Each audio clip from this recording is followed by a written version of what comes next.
Naghanap kami ng murang staycation bandang Pampanga at ito ang aming nakita. Sa halagang 2,800 lang ay nakapag-relax na kami ng bonggang-bongga sa napaka-cozy and aesthetic, very homey vibes dito sa Azur North, San Fernando, Pampanga. Napaka-comfy ng bed and pillows. Ito rin sa appliances like air fryer. Sa amin, prito lang sa amin. Meron pala dito. Meron din silang, ano tawag dito? microwave. Microwave. No, hindi ko alam tawag. Akala ko TV eh. Tapos meron din silang ref. Nakita nyo naman, no? Yellow pa sila. See you guys.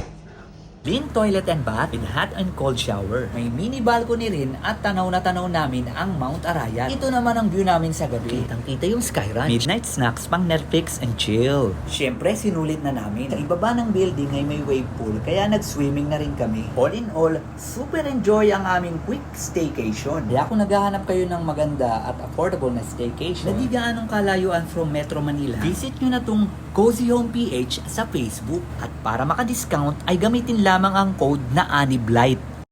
Okay guys, uwian na. Grabe dito sa Azur. Yung 5 piso, inuhulog lang. Oh, nakapulot pa ako ng 5 piso. Okay talaga dito sa Azur. Pang ice tubig. Mga ice tubig din.